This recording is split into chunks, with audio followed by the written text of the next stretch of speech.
दोपहर के 11 बज रहल बा। हमनी के सब भैया के पता नहीं जाए ठंडी इतना बा कि घाम आवे के नामे नहीं खेले। भगवान रुस गिल बने हमनी से। कहाँ जी वो पीछे यहाँ सूरज खिसिया तरे धूप का नहीं खियावत। हरिओम भी बैठल बने ठंडा सब कुछ मिला सब मजा होता है।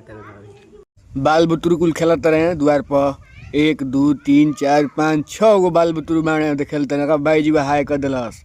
भाई जी हमार कैमरा फ्रेंडली है फोटो खिंचवावेला। हाँ जन्म भले तब ही दाँत चियर ले रहे अभी दांत चियर अभी दाँत चियर रहल बा। अरे भाई जी वाह वाह वाह ऐसा आगी बानो हमें जरूरत हईले नहीं के बार बार बुता जाता है कोयला का झड़ के नीचे गिरता है। फिर उहे लहका तो उहे तपत नहीं लहका थईले नहीं। हाँ साव मारता है खाली। धीरे धीरे हमनियो कैसे हूँ अपन आग तपत तन जाए सर्वाइव करत तन जाए। ठंडी में मौसम देखा तन नो देखी दूर दूर तक कोनो सूरज भगवान के नाम नहीं खे। छोट हो जाता का कोई जाओ हमनी के लकड़ी के अभाव हो गया ठंडी में। का भइल लइकन से बुलाइल है बगल में बहुत सारा रेण देखले खबर सब होलिका दहन के दिन यूज कइल जाला ओकरा के उहे कटवा के आ रखवा दिले बन जा देखी जा है कुली ये सुखात रहता अपन लहकावत रहता नहीं आगी कहीं कैसे हूँ जिए के बा नु कहीं कि अब तो जाए के पड़ी हमने के बगीचा में आ बार बार बगीचा में गई ठीक चीज़ नहीं खे कहीं कि बहरी बहुत हवा तेज बा तो यही हमने काम शुरू के लिए बन जा ओदे अनमोल ताकत रहे अनमोलो हाय करे ले हाय कर अनमोल। वो लड़का सोचता स्कूल की छुट्टी वगैरह बोलता नहीं आगे अपना उतान में बहो।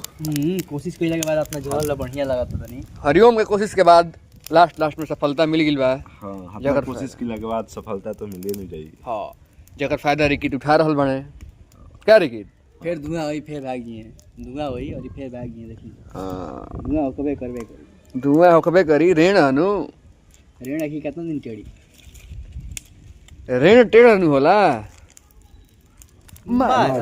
मारा गोली अगर हमारा प्यार में ताकत है नु तो तारा बंदूक की गोली भी आई लव यू बोली। हरिओम सर रात में पता बा का भइला रात में हम खूब सुंदर सपना देखनी है।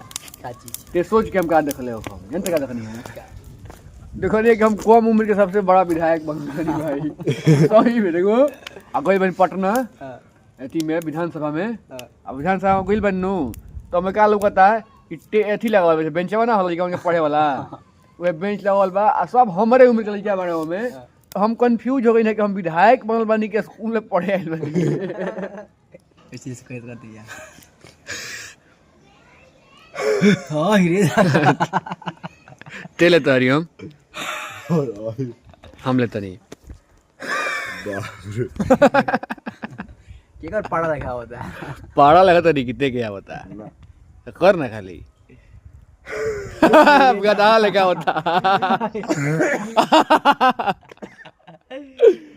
गधा लेखा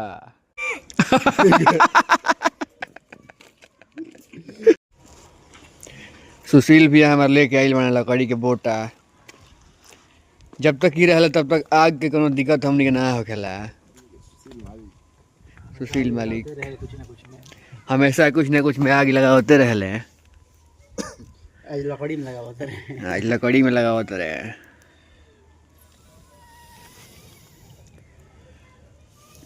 सब एक खाली फूको फूका हरिओम वाह कुम कौन हवे का थे दूर से फूकी देवे हरिओम में सुशील भैया में रिकित में कंपटीशन बा के लगावता केकर फूक पा लागता हम देखा तनी हम एके फूक मारब लगी जाई। जय श्री राम भाई लोग का हालचाल। अभी बैकग्राउंड में सब कुछ लौकत हुई ये हमनी खेत में पूरा लहकावल जाता जौन धान कटला के बाद खूटी या पूरा बाँच जाला खेत में ओकरे का लहकावल जाता आ लहकैला के बाद जौन ओकर राख होला उ खाद के रूप में काम करेला। ओकर बाद खेत के जोतिया होकेला आ गेहूँ डाल जाला। तो यही खातिर फिलहाल ये प्रोसेस चल रहा बा देखी जन जा रहा से ये आगे हो रहा बा कुल धुआं धुआं भइल बा चारों तरफ लहक गइल बा आगे तक आ हेने के निकल लगले से कि हमें पूरा मैं बोटरवा दिल बन जा गाय के खाए खातिर कुटी बनी सामने सब देख रहल बनी सब पूरा बोटरवा दिल बन जा एहने बगल के मैं जला दिले बनी जा जितना आगे तक लुकता सब। एगो समय रहल है कि रोज सबके हमने देखैले रही जा कि चारों तरफ हर जगह धान लुकत रहे, बस हमनिए के एरिया में और जगह कट गए है आगे हमनिए दिन नमी रहे, बारिश हो गई है। अभी फिलहाल सब खेत में धान कट गई बा, जेकरा जैसे सब पड़ल है काम कैला सा, केहू हाथ से, केहू चैन वाली मशीन से, केहू 4x4 से सब कटवा ले बा। अब किसान टेंशन में पड़ल बाड़े गेहूँ कैसे डालल जाऊ, काहे कि अभी तो खेत में पूरा ऐसा ही नमी बा, आ नमी रही तो गेहूँ के सरद लग जाई तो होकबे ना करी। तुहे बा अब देखल जाऊ का होता, किसान करी है का, किसान अजमा सकता रे, किसान तो रिक्स लेवे खातिर पैदे भइल बाड़े, तो देखल जाई आगे का होता। इजा सब एक खेत के जोतिया हो रहल बा, एगो हेड ट्रैक्टर लागल बिया, एगो ट्रैक्टर हेड लागल बिया। अभी भी कुछ आदमी के बाकी बा धान कटे से, तो उन्हें देखी चैन वाली हार्वेस्टर चलता रही सा, देखिए सामने चैन वाली हार्वेस्टर चलता रही सा।